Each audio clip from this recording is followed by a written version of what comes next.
नमस्कार, India news Uttar Pradesh Uttarakhand देख रहे हैं आप। मैं हूं आपके साथ हेमंत कुमार। चलिए रुक करते हैं फटाफट खबरों का।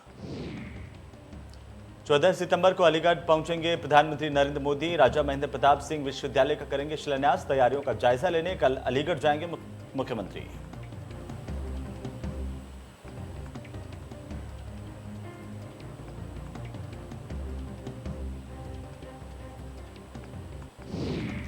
उत्तर प्रदेश में कोरोना की नियंत्रित स्थिति को देखते हुए बाजारों और दुकानों के रात के 11 बजे तक खुलने की अनुमति दी गई है।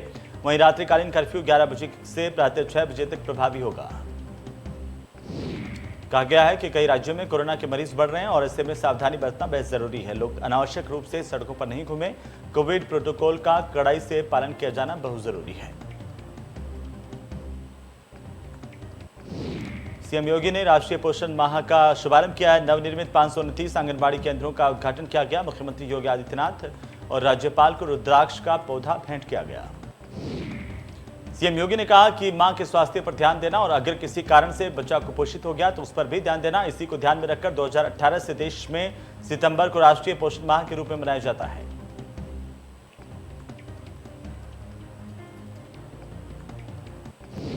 वहीं मिर्जापुर में राष्ट्रीय पोषण माह का शुभारंभ किया गया। इस दौरान जिला पंचायत के सभी जनप्रतिनिधि मौजूद रहे। यह कार्यक्रम पूरे सितंबर महीने तक चलेगा। इस दौरान कुपोषित बच्चों का कुपोषण दूर करने की कोशिश की जाएगी।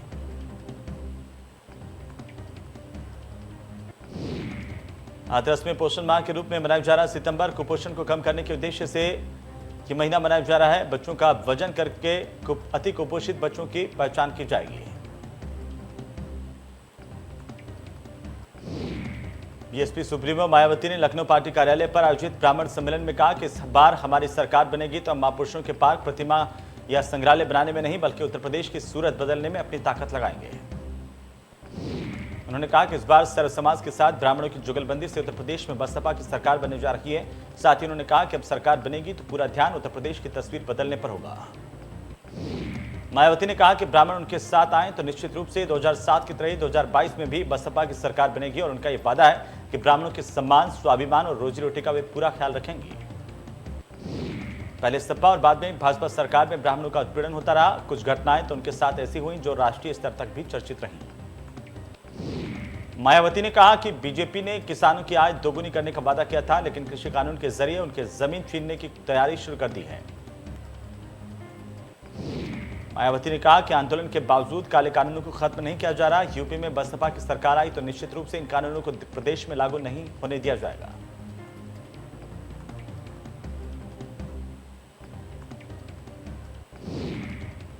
आरएसएस प्रमुख मोहन भागवत का बयान सामने आया कि हिंदुस्तान में रहने वाला हर शख्स हिंदू है। भारत में मुसलमानों को डरने की जरूरत नहीं है। समझदार मुस्लिमों को कट्टरपंथियों का विरोध करना चाहिए।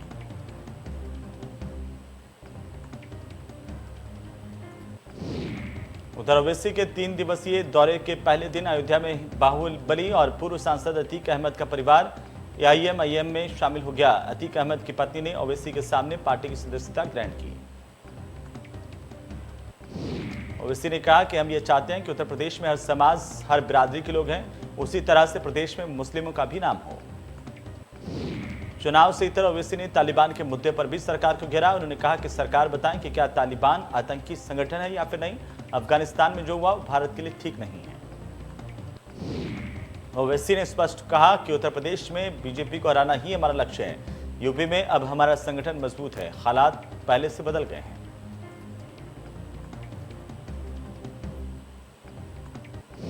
लखनऊ में ओवैसी ने मोहन भागवत के बयान पर पलटवार किया। कहा हमारा डीएनए टेस्ट करवा लें, हम तैयार हैं।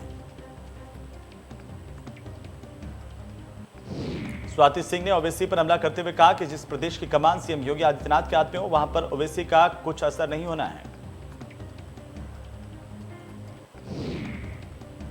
उधर चाचा शिवपाल के लिए अखिलेश यादव ने अपने दरवाजे खोल दिए हैं। बोले कि उनका पूरा सम्मान किया जाएगा, साथियों का भी ख्याल रखा जाएगा। कांग्रेस के प्रदेशाध्यक्ष अजय कुमार लल्लू का बयान। कहा देश की राष्ट्रीय संपत्ति को बेच रही सरकार, हम निजीकरण का पुरजोर विरोध करते हैं। 2022 के विधानसभा चुनाव की तैयारी में जुटी निषाद पार्टी कोर कमेटी की बैठक में शामिल हुए संजय निषाद, अमित शाह, जेपी नड्डा और बीएल संतोष भी रहे मौजूद हैं। संजय निषाद ने कहा कि चुनाव की रणनीति को लेकर चर्चा की गई, साथ ही सीटों के बंटवारे को लेकर के भी बात हुई। आगामी 1-2 दिन में फिर से बैठक होगी, बैठक में अंतिम प्रारूप तैयार होगा।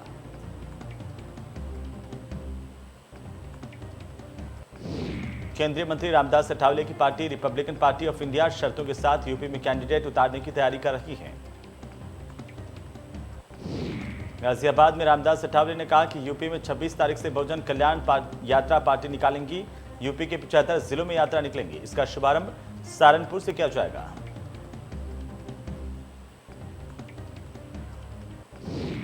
कानपुर की सीसामऊ विधानसभा सीट से समाजवादी पार्टी के विधायक इरफान सोलंकी ने लखनऊ विधानसभा अध्यक्ष से विधानसभा में ही नमाज अदा करने के लिए एक जगह की मांग की। विधायक ने कहा कि मुस्लिम विधायकों को विधानसभा की कार्यवाही के समय नमाज के लिए बाहर न जाना पड़े, इसके लिए विधानसभा में ही इंतजाम किए जाएं।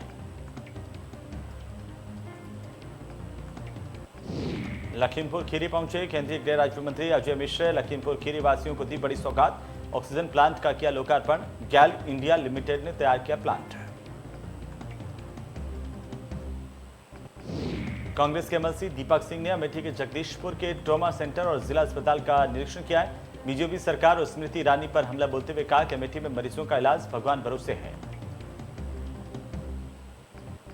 मुख्तार अंसारी पर प्रशासन का शिकंजा। आजमगढ़ और लखनऊ में मुख्तार की करोड़ों की संपत्ति जब्त होगी। 5 लाख में खरीदी थी 2 करोड़ की संपत्ति।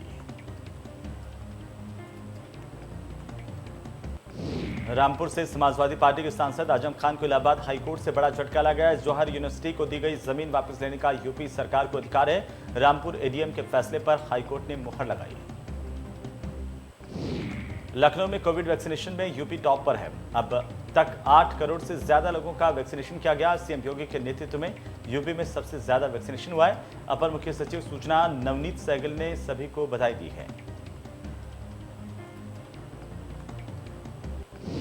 कोविड मैनेजमेंट में सीएम योगी का यूपी मॉडल सुपर हिट रहा है। यूपी में रिकॉर्ड तोड़ वैक्सीनेशन हुआ। 8 करोड़ के ऊपर पहुंचा आंकड़ा। एक दिन में 30 लाख लोगों को वैक्सीन लगी है।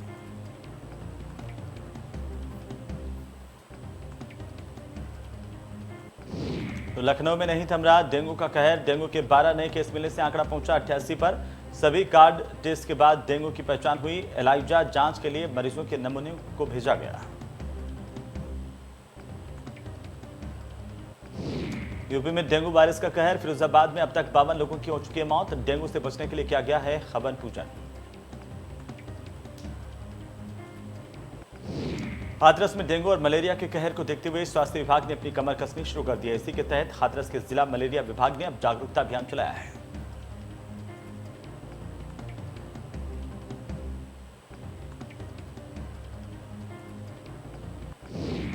डेंगू के डंक से मेरठ को बचाने के लिए नगर निगम ने युद्ध स्तर पर अभियान छेड़ दिया है। सीएम योगी के निर्देश पर स्कूलों पर खास फोकस करते हुए एंटी लार्वा का छिड़काव किया गया।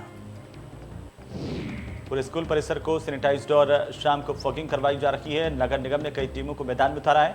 हर कक्षाओं को सैनिटाइज किया जा रहा है और कोने कोने को टारगेट करने के साथ ही छात्रों को भी जागरूक किया जा रहा है। पैरालंपिक के सिल्वर मेडल विजेता डीएम सुहास एलवाई का ग्रेटर नोएडा सूरजपुर कार्यालय पर जोरदार स्वागत किया गया। इस दौरान जिलाधिकारी कार्यालय को बड़े ही अच्छे तरीके से सजाया गया। ढोल बजाते हुए जिलाधिकारी कार्यालय पर प्रशासन के कर्मचारियों ने उनका स्वागत किया। लोगों ने बड़ी धूमधाम से सिल्वर मेडल विजेता जिलाधिकारी सुहास एलवाई को केक काटकर जीत की खुशी भी मनाई है। गोंडा में आगामी 9 सितंबर को पड़ रही हरतालिका कजरी तीज पर्व के मौके पर कोविड-19 संक्रमण के चलते इस साल शिवालयों में जलाभिषेक नहीं होगा। इसे लेकर डीएम की अध्यक्षता में कलेक्ट्रेट सभागार में बाबा पृथ्वीनाथ मंदिर और दुखरननाथ मंदिर के महंतों के साथ और जिले के अन्य प्रमुख शिवालयों के महंतों के साथ वरिष्ठ प्रशासनिक अधिकारियों की बैठक हुई। शामली के डिप्टी कलेक्टर देवेंद्र सिंह बने बेबस बेटी का सहारा। पढ़ाई लिखाई के लिए की पुस्तक और पेंसिल की व्यवस्था।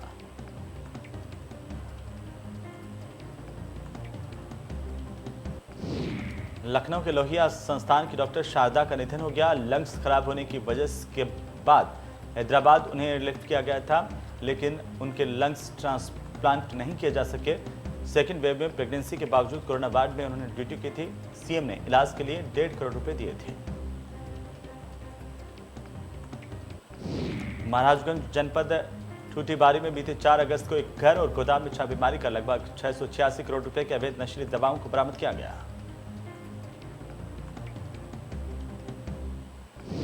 अवैध नशीली दवाओं की छापेमारी में सफलता मिलने के बाद एसपी ने इस मामले की छानबीन से जुड़े 15 पुलिसकर्मियों को इनामी राशि से सम्मानित किया।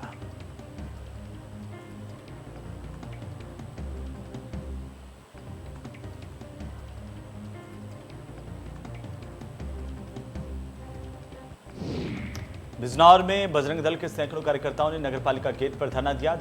घायल बछड़े को गौशाला में छोड़ने का मामला, बिजनौर नगरपालिका ईओ का पुतला फूंका।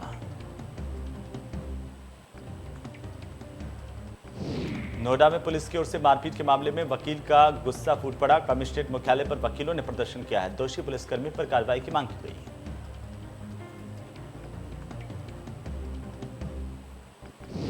अलीगढ़ में मकान के लिए पिता और बेटे आमने सामने आ गए और इस मामले पर पिता का कहना है कि उनके दोनों बेटे उनके साथ मारपीट करते हैं और लगातार घर को अपने नाम करवाने की कोशिश कर रहे हैं। उधर कानपुर में अखिल भारतीय विद्यार्थी परिषद के छात्रों का हंगामा। विश्वविद्यालय में फीस बढ़ोतरी की मांग को लेकर हंगामा किया गया है। छात्रों ने जमकर नारेबाजी की और फीस बढ़ोतरी वापस लेने की मांग की है।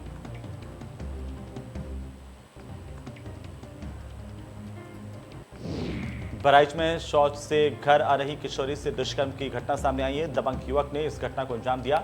युवक के खिलाफ दुष्कर्म का मुकदमा दर्ज करवाया गया है। फिलहाल पुलिस ने इस आरोपी दरिंदे को गिरफ्तार कर लिया है। आगरा में नगर निगम की ओर से 130 स्थानों पर सार्वजनिक शौचालयों का निर्माण करवाया गया था, जिनकी हालत आज बद से बदतर हो गई है।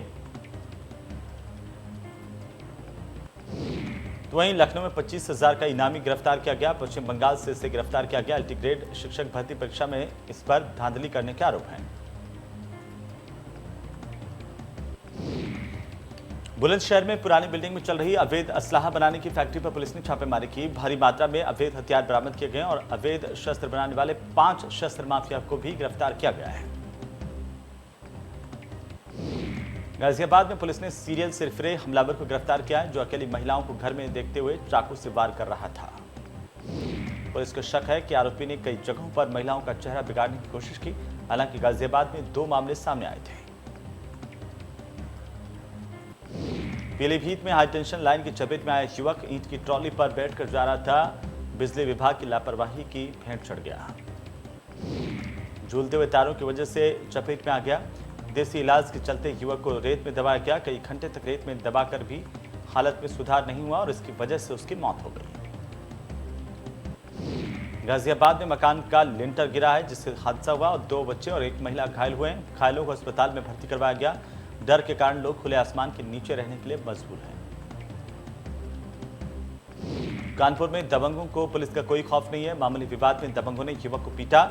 युवक की कार को ईंट और लाठियों से क्षतिग्रस्त कर दिया। लोगों ने दबंगई का वीडियो बनाकर वायरल किया है। अमेठी में दीवार गिरने से दर्दनाक हादसा हुआ। दीवार ढहने से 3 बच्चों की मौत होने की खबर है। वहीं भारी बारिश के चलते मकान की दीवार ढह गई। डीएम और एसपी ने मदद का भरोसा दिया है। गाजियाबाद में दिल्ली मेरठ एक्सप्रेस वे पर भीषण सड़क हादसा हुआ। तेज रफ्तार ट्रक ने कार को मारी टक्कर। हादसे में 1 बच्चे समेत 5 लोगों की मौत हुई है। गाजियाबाद में पुलिस और बदमाशों के बीच मुठभेड़ हुई है। साबिर और नूर इस्लाम के बदमाशों को पुलिस की गोली लगी। दोनों बदमाशों को पुलिस ने अस्पताल में भर्ती करवाया। उधर आगरा में पुलिस और बदमाशों के बीच मुठभेड़ हुई है। 25,000 का इनामी बदमाश मुकेश जाटव मुठभेड़ में घायल हो गया। इलाज के लिए एसएन अस्पताल में इसे भर्ती करवाया गया।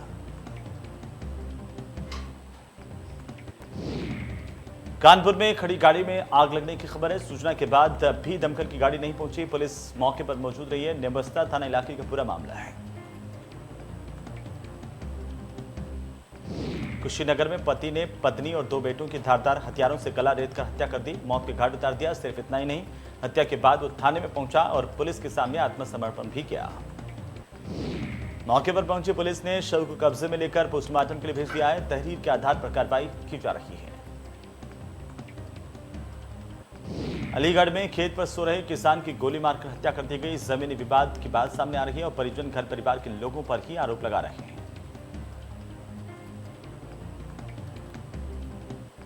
आगरा में रेलवे लाइन पर युवक का शव मिला। युवक का शव मिलने से परिजनों में कोहराम मचा हुआ है। पुलिस मामले की जांच कर रही है।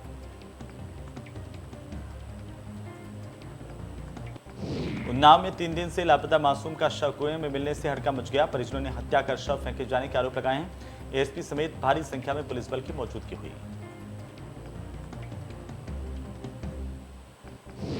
कानपुर में यातायात पुलिस का कारनामा सामने आया। कार चालक का हेलमेट नहीं होने पर चालान काट दिया। हेलमेट लगाकर युवक कार चला रहा था।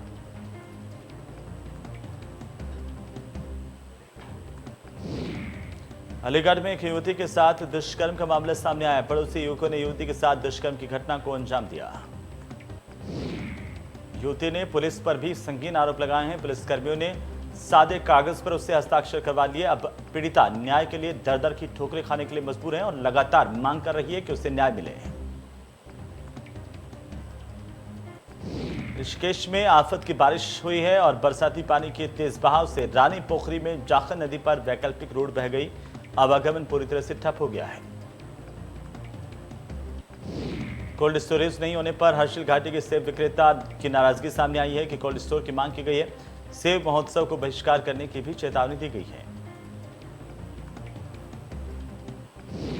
काबुल में लगे पाकिस्तान मुर्दाबाद के नारे। महिलाओं ने पहली बार रात में किया प्रदर्शन। अफगानिस्तान में पाकिस्तान के दखल के खिलाफ लोगों का गुस्सा फूटा।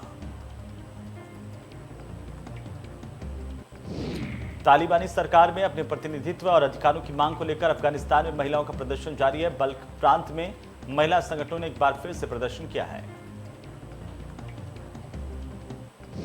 पाकिस्तान की खुफिया एजेंसी आईएसआई के chief lieutenant general Faiz Hamid के अफगानिस्तान के दौरे पर तालिबान ने सफाई दी है। पाकिस्तान समेत किसी भी देश को अफगानिस्तान के आंतरिक मामलों में दखल करने की अनुमति नहीं देंगे। तालिबानी प्रवक्ता जबीउल्लाह मुजाहिद ने कहा है कि अफगानिस्तान में तालिबान के विरोध का आखिरी किला भी फतेह हो गया। आखिरकार देश में जंग के भंवर से बाहर आ गया है। चौथे टेस्ट मैच के दौरान भारतीय क्रिकेट टीम के कोच रवि शास्त्री और अन्य 3 सपोर्ट स्टाफ के सदस्य कोरोना ग्रसित पाए गए हैं। टेस्ट मैच के बाद भारतीय खिलाड़ियों का भी कोरोना टेस्ट किया गया। टीम इंडिया ने इंग्लैंड को उसी की जमीन पर करारी हार दी है। भारत ने इस मैच को 157 रनों से अपने नाम किया। दिग्गज कमेंटेटर सुशील दोशी ने अपने पॉडकास्ट में भारत की जीत को ऐतिहासिक करार दिया है। उन्होंने कहा कि टीम इंडिया ने जैसा प्रदर्शन किया उस पर भारतवासी को गर्व होगा।